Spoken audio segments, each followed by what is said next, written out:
కొత్త ప్రాజెక్టు వచ్చినందుకు, సక్సెస్ అయినందుకు ఆనంద పార్టీ ఏర్పాటు చేస్తుంది. ఇక గెస్ట్‌లందరూ కూడా వచ్చిన తర్వాత ఆనంద చాలా సంతోషంగా మైక్‌లో మాట్లాడుతూ, "మేము ఈరోజు ఈ స్థానంలో ఉండడానికి కారణం మా ఇద్దరు అబ్బాయిలు" అని ఆనంద, దర్శన్, రోహిత్ గురించి గొప్పగా మాట్లాడుతూ ఉంటుంది.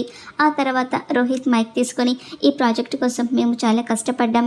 దీంట్లో నా తమ్ముడి పాత్ర చాలా ఎక్కువ. 70% నా తమ్ముడే కష్టపడ్డాడు" అని దర్శన్ గురించి గొప్పగా చెప్తూ ఉంటే అందరూ చప్పట్లు కొడుతూ ఉంటారు.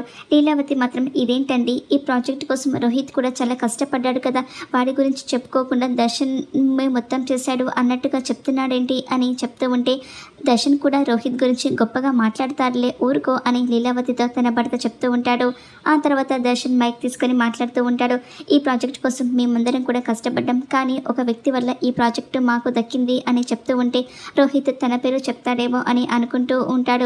లీలావతి కూడా రోహిత్ గురించి దర్శన్ మాట్లాడతారు అని అనుకుంటూ ఉండగా, దర్శన్ మాత్రం, "శరణ్య ఈ ప్రాజెక్టులో చాలా హెల్ప్ చేసింది, పైకి రా శరణ్య" అని దర్శన్ శరణ్య పేరు చెప్పేసరికి శరణ్య షాక్ అవుతూ ఆనందపడిపోతూ ఉంటే, రోహిత్, లీలావతి, అనన్య మాత్రం షాక్ అయిపోతూ ఉంటారు. రోహిత్ గురించి గొప్పగా మాట్లాడకుండా తన భార్య శరణ్య గురించి గొప్పగా మాట్లాడుతున్నారు అని లీలావతి చాలా కోప్పడిపోతూ ఉంటుంది.